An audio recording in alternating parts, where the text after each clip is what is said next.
Good morning. Good morning. Good morning. Good morning. All right. So normally I would be doing this at 11 rather than 10:30, but I'm starting a little bit early because I need to end a little bit early. Wasn't sure how long this was going to take, but I'm going to be talking today about legacy. Okay. So for those of you that are new or haven't heard this before, this is what I call my Saturday sentiments. My name is Richard DeBrew Jr., if you didn't know that. And this is all part of what I call now the movement called Jazz in the Spirit. And on Saturdays Saturday is the day. Good morning, Miss Geraldine. Thank you so much. Good morning, Reverend DeBrew. Saturday is the day that I get to delve into the deep water, into the space that I really enjoy, which is talking about concepts and principles that are not immediately obvious, things that make you go as you say. So today I'm going to be talking about legacy. And before I do that, I just want to thank everyone who was present in one way or another on one of these platforms or something like that for this past Wednesday, my birthday celebration. It was a lot of fun, and I really, really appreciate the support. Folks from far and near, I really, really appreciate it.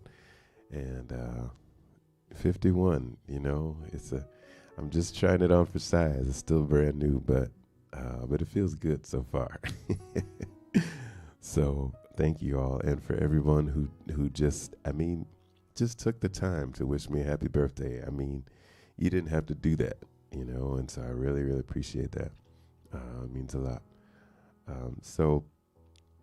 I got a mug today I want to show you all. This is a really beautiful one. I don't remember where it came from, but it's got a passage of scripture on there, and it says, they that from Isaiah 40, chapter 40, verse 31, that says, they that wait upon the Lord shall renew their strength. They shall mount with wings as eagles. And the rest of it says, they shall walk and not be weary. They shall run and not faint.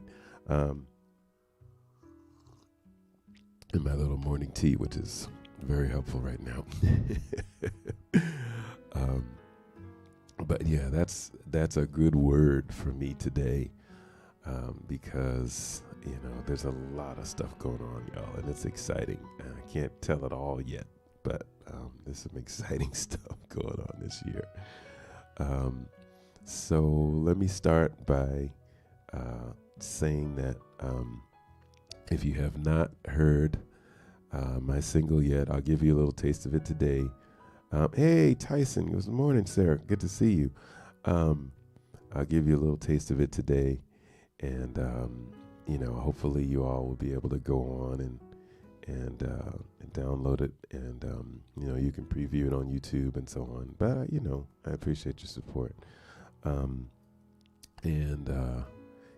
For those of you that aren't familiar with what I usually do, I like to listen to the gospel jazz radio station in the background. That's the Jazz Radio Network, and so it's just very soothing. It's very relaxing and kind of keeps my mind focused spiritually as well. So I highly recommend it to anyone who doesn't know about it yet. The Gospel Jazz Radio, and it's on the Jazz Radio Network. It's right there online. So first, let me give you a little taste of happy birthday from me. All right, let's see if I can get this going right. Okay, here we go.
Yeah. Uh-huh. So that's the happy birthday song. And it's called Happy Birthday from Me. Now, there are obviously a lot of different people who have written uh, the birthday song, or they've done different things with it over the years. So you may have to look for my name and spell it to be able to find it. But fortunately, my name is a very unique spelling, so that won't be hard. D'Abreu. I don't think there's any other DeBrew that's written that birthday song. So if you enter that, you're definitely guaranteed to find it. And Miss Geraldine, you'll be glad to know this one it was on digital first. There's no hard copy version of this, so I know that's you probably have it already, but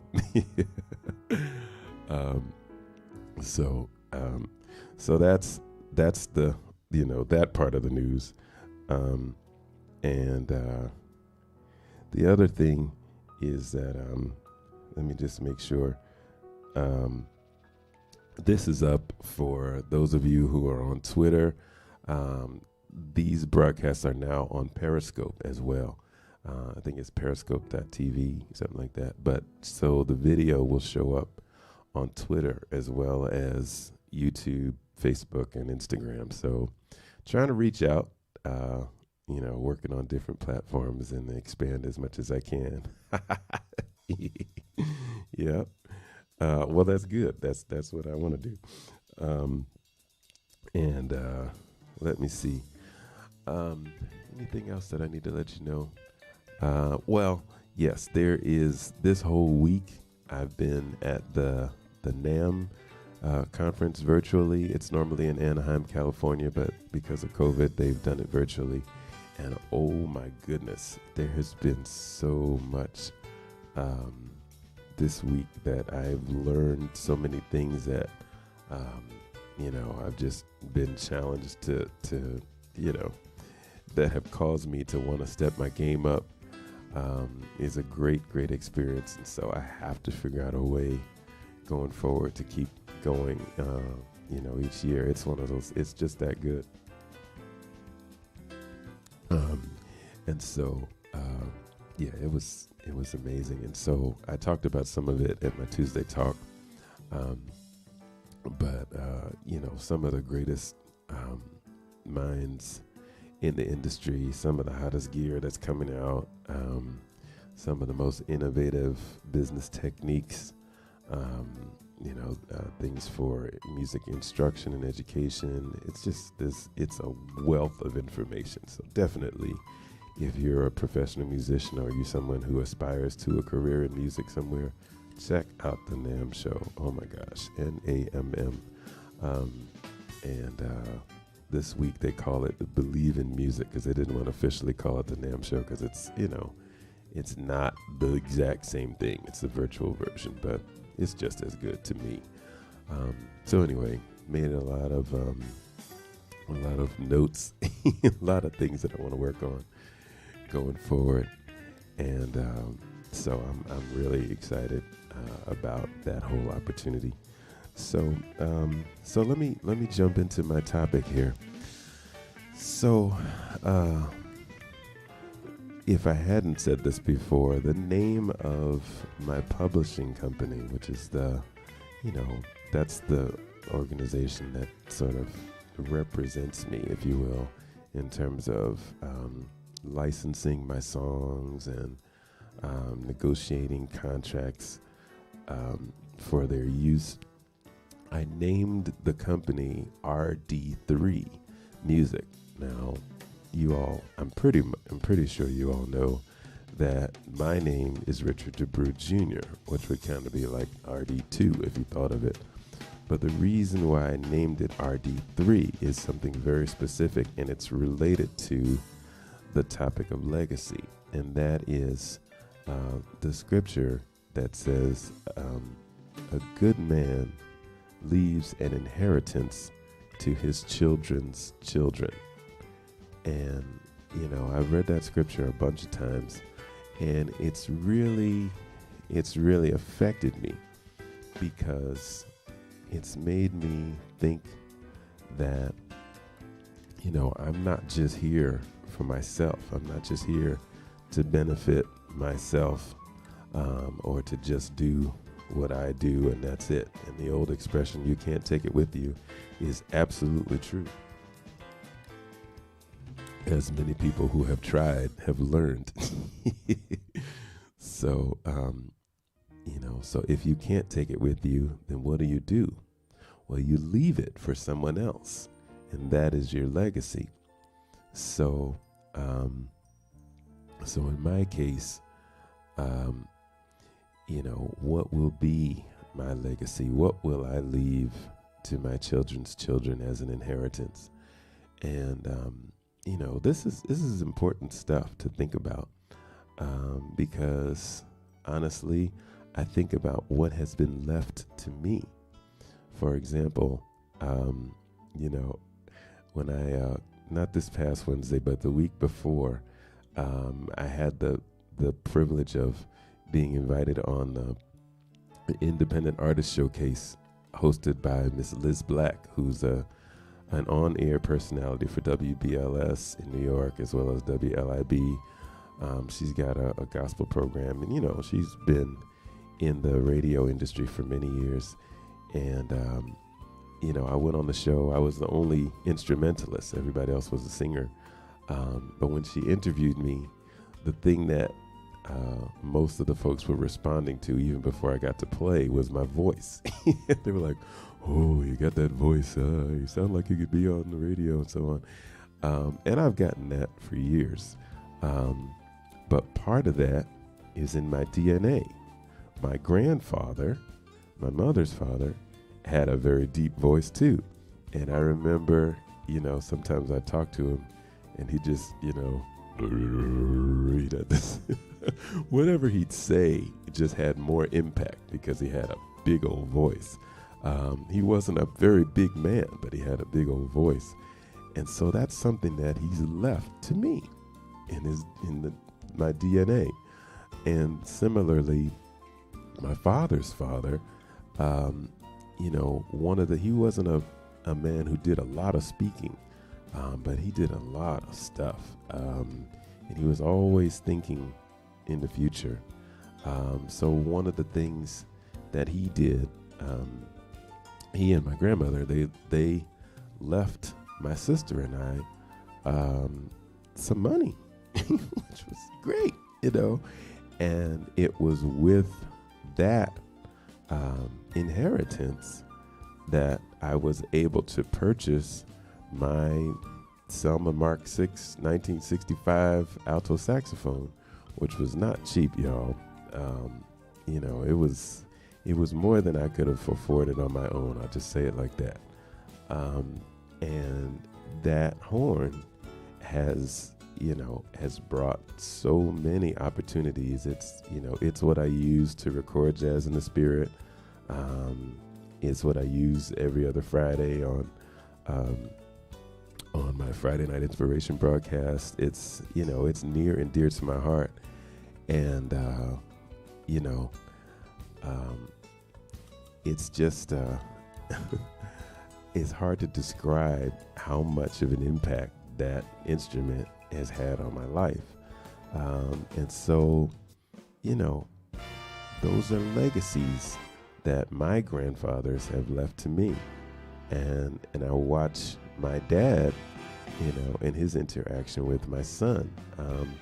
And y'all know that, we're all Richards, right? So my dad was the first Richard. I'm Richard Jr. and my son is Richard III. And even though he likes to go by Rick, to have his own identity, it was important to me to connect him with his legacy so that no matter what he decides to do, no matter where he decides to go, that he recognizes that he's connected to a line, he's connected to a legacy, that he didn't just get here by himself, and that he has a responsibility to do something with what he's been given. There's a scripture that I have quoted to him probably since he was born almost, which is Luke 12:48, and it says, "For unto whomsoever much is given, of the same shall much be required."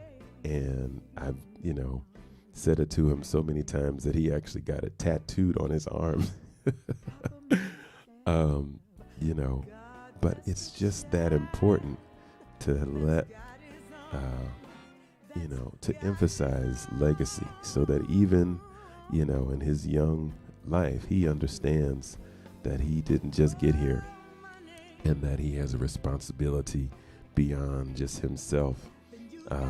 And my dad and him, they have a great relationship, and I'm so excited that that they can have that. And and so in a similar way, I'm not trying to be a grandfather anytime soon, for the record, y'all. There's plenty of time for that. But I'm working on that. I'm working on what it is that I can leave as my legacy to them. I said on Tuesday that, with MLK Day having just passed, and Black History Month is coming up in the month of February, as well as the birthday that I just had, it's just got me thinking a lot about legacy.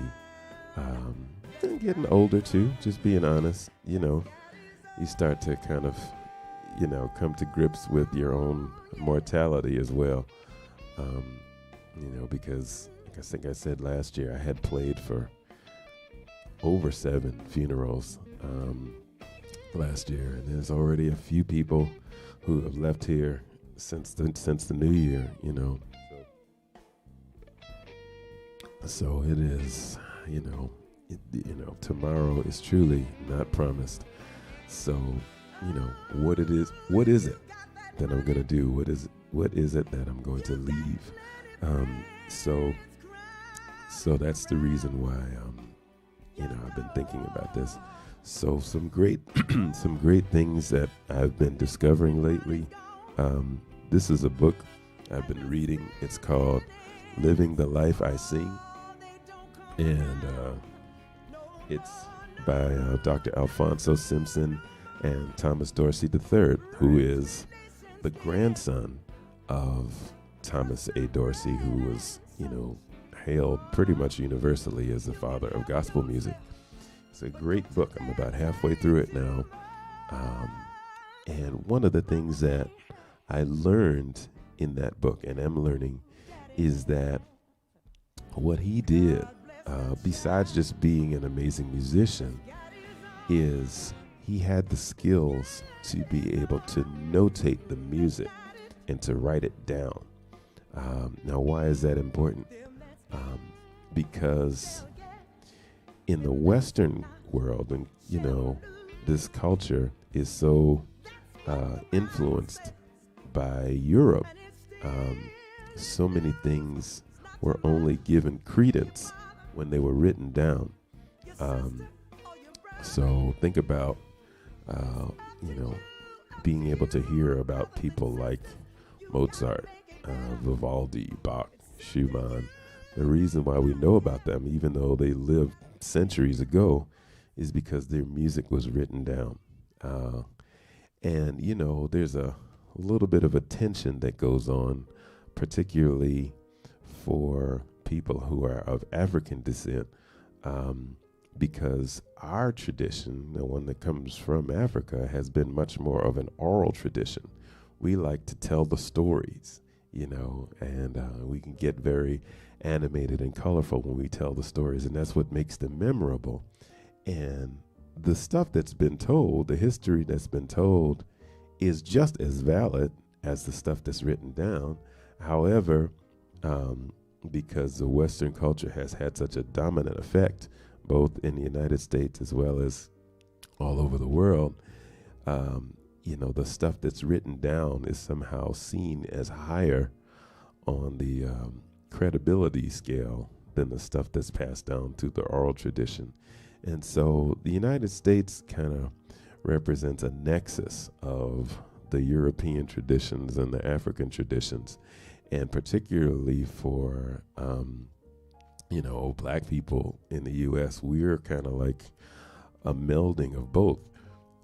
And so what I've observed is that far too often we don't write down the things that we do. We don't commit it to page. We tell the stories, and the stories are awesome. But if it doesn't get passed down to the next generation or the generation after that or the generation after that, then as soon as Big Mama passes away or Papa passes away or Uncle so-and-so passes away, all of that richness goes with them. And that's a true shame. That's a tragedy in our culture that happens far too often. And in the meantime, other people write about it, and then it's sort of given credence because somebody else wrote about it. For example, I hate to bring up tragedy, but think about things like there was that movie Rosewood that came out a few years ago, or more recently, people have been talking about the Tulsa massacre. I mean, these things happened a very, very long time ago and were almost erased from history or recorded history because the only records of them were things that people told. And unless it was written down, it wasn't seen as history. But obviously it happened, and it was extremely significant and extremely tragic. And it happened to our people, but who knew? And so, so that's why, another reason why it's very important that we write down, that we record the things that happen. And just think about how many brilliant people have contributed to our musical and cultural landscape over the centuries. But the only ones that we know about are the ones whose music was recorded or written about. And then as time goes by, that gets even fewer and fewer, and it's really the ones who are written about who really last. So bringing it full circle, one of the great things about Thomas Dorsey was he wrote his music down. And so this was almost 100 years ago. He may not have ever imagined that we'd still be talking about him now, but obviously we are. And he started a whole workshop to further gospel music and to basically continue teaching his legacy. So, and then even before him, there was another man. I don't know if you all have heard of him. His name is W.C. Handy. He's basically given credit as the father of the blues. Now, that's a pretty significant title. And if you've never heard of him, please check him out. But one of the reasons why he's considered the father of the blues is because he wrote the stuff down. I think it was maybe Memphis blues and St. Louis blues were probably his first compositions that he wrote down. But because he did that and he published the stuff and, it was circulated all over the place, he is given that credit. So, so that's my task now, to write as much stuff down as possible. I have a whole lot of songs that I want to get out there. I had told y'all before, I'm working on a book now. I'm trying to finish that thing before the middle of the year, if I can. If not, then at least before the end of the year. And just put it out there, because so much stuff has been said, but it needs to be written down. Our music needs to be studied in the universities and written about in the scholarly journals, just like everybody else's, because it is, it's life-changing, it's culture-changing, it has had an impact on the world, and it's our job to tell our story, rather than, how people always use the word history and they talk about it's his story. Well, if we don't want his story to dominate our story, then we have to tell our story. Amen. So again, these are things designed to get us to think a little deeper than our day-to-day goings on and our regular, things that we occupy our minds with. And so if you have something that you want to contribute, that you want to leave to your children's children and beyond, I want you to really work on that and be conscious of that. Be active, even if it's something like just writing, in your journal about your life. What kinds of things you thought about? What kinds of things are important to you?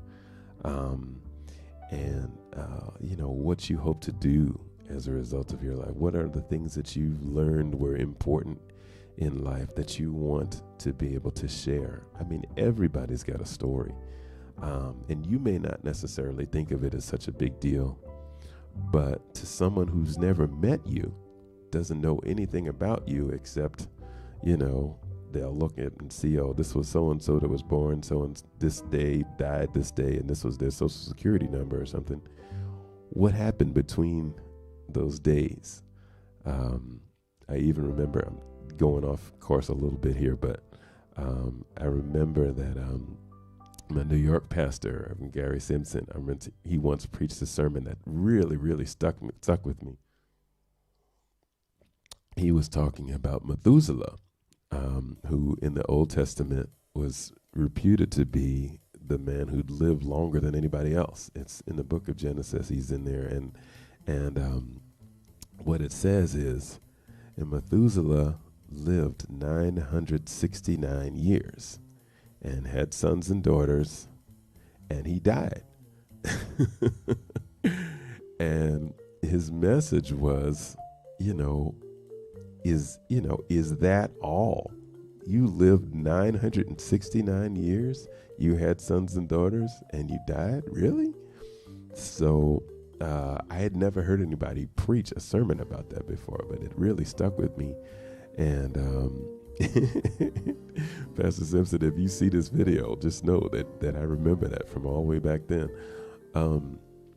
But that hit me like, wow, So I definitely, I don't expect to live 969 years, but I want the years that I'm here to have an impact.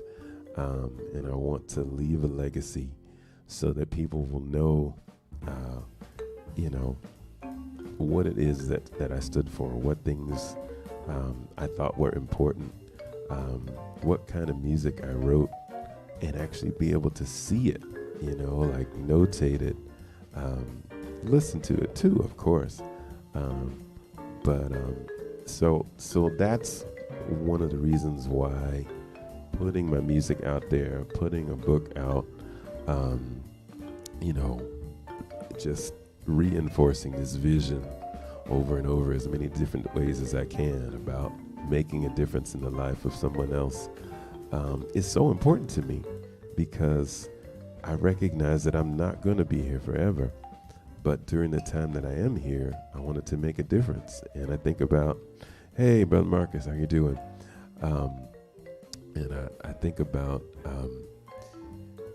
Dr. King, for example. I mean, the man didn't even reach 40. That's something that's, sitting here at 51, it really hits me. He didn't even reach 40, but his short life changed the world. And another brother, our Lord and Savior, didn't even reach 33. He didn't even reach 34. 33 years old. That's it.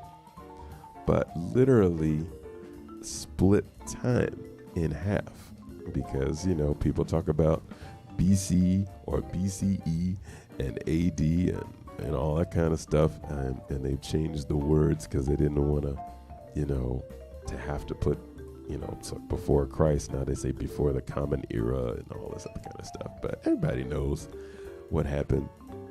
Literally split history down the middle. So that's a legacy that was left. And the things that he taught that challenged people, that turned the world upside down, things that people had been thinking about and practices they'd been using for years, for centuries. He caused them to think differently about them. And Dr. King too, he called the country on what it was that it promised people and said, hey, listen, the part that people don't like to quote from him, but was very powerful. He says, America has written a bad check. Ooh. That's a long way from, I have a dream, whatever. No, he said that. And it was true. The promise that had been made was not fulfilled, was not honored. And he was calling people on that. And they did not like what he had to say. So they thought that if they killed him, they would extinguish his message. But actually, it just made it ring truer, and it made it stronger. So that's why it's still with us today. And so many other people. I mean, we're getting ready to go into Black History Month. And so even though it's the shortest month of the year, so much stuff gets packed into it. I love all the specials that are up there.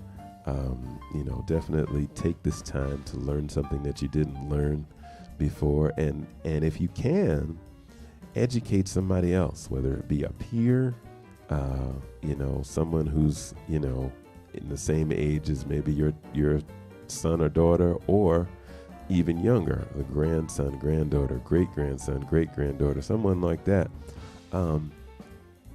Teach our legacy, teach what it means, what these people's lives meant. One of the things that I think my son really likes history, and he really likes stories. And I really feel like one of the reasons why he gravitated toward a lot of that stuff is because, growing up, he would hear so many stories from the family, different things that we would tell him. And, of course, in our oral tradition, it was very animated, and we tell him, oh, wow, oh, wow. And so he's sitting there with, like, his eyes wide open, and that stuff has stayed with him today.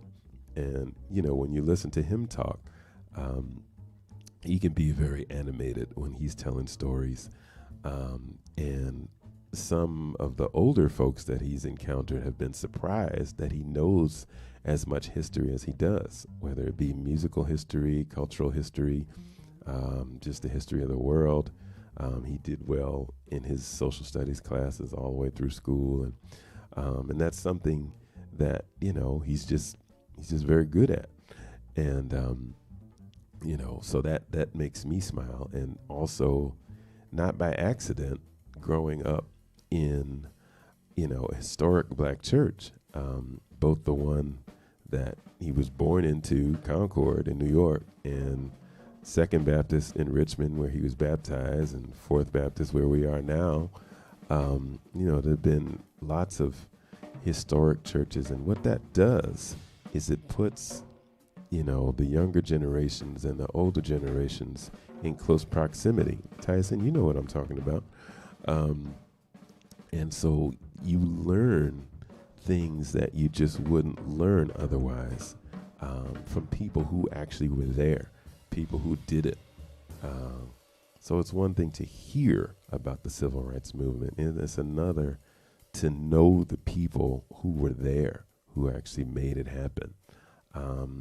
Because unfortunately, a lot of them are no longer here. A lot of the folks that were there when I grew up have gone and passed on now, but I have their legacy now. I have their stories and the impacts that they had on me. And so now it's my turn to impart and to share, to give from what I've been given, and to influence other people to go and do likewise. So once again, whatever it is that you have, we're all here for a reason. We're not just here to benefit ourselves. We are here to leave a legacy. What is your legacy going to be? Is your legacy going to be that you were a selfish person? Is your legacy going to be that, you are always negative all the time and cussing and screaming and carrying on and telling people about themselves and arguing, and is that going to be your legacy? Or are you going to, will it be able to be said that you left the world better than you found it, and that you did something to make a difference not only in your own life, not just to get stuff for yourself, but you did stuff without a selfish aim. You did stuff to benefit other people, just because it was the right thing to do. You influenced people for the right as opposed to for the wrong. That you brought beauty into the world through your art, through your creations, and that this is the fruit of your labor, that as a result of your influence that such and such a thing happened. That's why, when people get buildings named after them and all this other kind of stuff, sometimes it's just, I just had the money, and so boom, but money isn't everything. And so there are other ways besides just donating large sums of money to be remembered. And I really want to emphasize one of them, especially for us. One of them is to write things down. So I encourage us all to write things down. Just think about how we get information right now. A lot of times we'll Google something, and we're able to Google it because somebody took the time to write it down, right? So, but the person that writes it down is the one who gets to decide what gets told and what gets left out. So, are you going to be one of those people that does that, or are you going to depend on somebody else to tell your story and hope they get it right? I say take the control into your own hands and write what it is that you want people to remember. Now, they may, if you weren't telling the truth, then there may be other sources to contradict what you say. So make sure what you say is the truth, not just what you want people to think about you. But you'd be surprised. You'd be surprised just how fascinating your life and your story can be to someone else. Just the stuff that you do every day. Like I said, I was so thrilled that my son got to know his, not only his great grandmother, but his great great grandmother, Miss Winifred Hart. And, she lived to be almost 100. And she was so thrilled that her great great grandson was there to see her, and she couldn't stop talking about it. She was like, so and so, all the people who were in the room there with her in the nursing home, she said, this is my great great grandson, Richie, and he remembers it too, even though he was, less than 5 years old. He was like, can I go see Graham? And we got some pictures of the two of them together. And it's incredible to be able to have that joining of the generations and the legacy. So it's important, y'all. It is really, really, really important. If you're in a situation where your family relationships have been strained and, certain parts of the family you're not really on good terms with or whatever, before you close your eyes for the last time, or before they do, see if you can do something about that. Why is because the folks who will come after, they won't really care about whatever the little conflict is that you all have. And I'm not trying to diminish its impact, but your descendants will be their legacy will be all of you, not just you. So someone on the other side of the family who maybe you might have fallen out with, or somebody on your side of the family you might have fallen out with, their DNA is still part of your descendants. And so don't deny them their full legacy by not sharing who they truly are. You understand? So, the passage of time has a way of really making things seem less important over time. Even if it was terrible, even if something really, really catastrophic happened, you don't have to say that you loved them. You don't have to say that, oh, they were so wonderful. Just let them know who they were. You know, the good, the bad, and the ugly. And they'll figure it out too. But what I'm saying is all of that goes into who they are. Okay? You know, we have a way of keeping secrets and all that kind of stuff. You know, eventually secrets, almost all of them come out sooner or later. So, you know, so just think about that. Be conscious, be deliberate about the story that you tell, because it's important. I can't emphasize how important it is to, you know, to preserve legacy for the generations yet to come. So once again, you know, that's why I've decided to name my publishing company RD3 Music, and you'll see it. You know, you look at my CD also, you'll see that on everything, RD3 Music. And that's, you know, everything that I do is with that in mind. Because, you know, I don't know if my stuff will become as popular as, you know, the George Gershwin songbook or Ira Kern or, you know, Rodgers and Hammerstein and all those kinds of people. But, you know, the great thing is that their legacy is secure because they wrote all that stuff down. And so even if you're the great, great, great grandson of, you know, Jerome Kern, you know, there's an inheritance that comes just because of you didn't have to do anything but be born. And that's part of your legacy. So maybe, I'm hoping, somewhere down the line, you know, maybe my great, great, great grandson or granddaughter will get to know about Richard DeBrew Jr., you know, who lived, you know, at the end of the 1900s and the beginning of the 2000s, and was a musician, he was a songwriter, he was a saxophonist, you know, and created this real attention on gospel jazz, and you know, had this concept that became a movement called Jazz in the Spirit, which called attention to the nexus of these great styles of music. I'm hoping so, and yeah, if I can leave them a little dough too, that's even better, because, you know, if my catalog becomes valuable, you know, it can live far beyond me.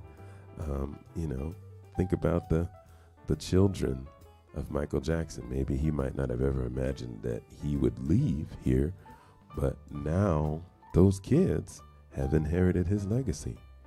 And what a legacy it is, you know, clearly enough for their children beyond them, and so on.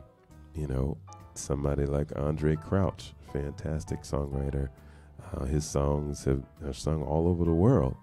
You know, his grandchildren, their children will know about Andre Crouch's legacy. So, you know, so that's my hope.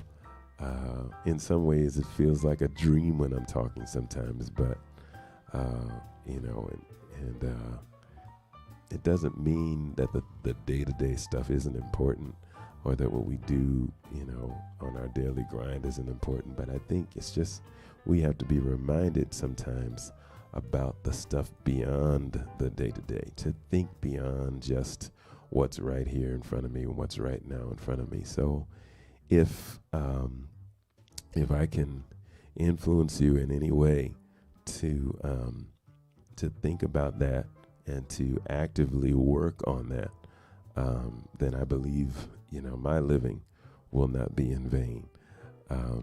So I hope you'll take that with you, and I hope that, you know, you'll use these things. And if you ever need a reminder, just pull up the video. That's why I do them. All of these videos from the Saturday Sentiments that I've ever done are still here on Facebook. They're still on YouTube. They're still on Instagram, and now they'll still be on Twitter. So, you can refer back to them at any time. There was one real special one when I was talking about my vision from God, and I had a kind of gold T-shirt on. Check that one out in particular, because that one will undergird a lot of the stuff that you see me do.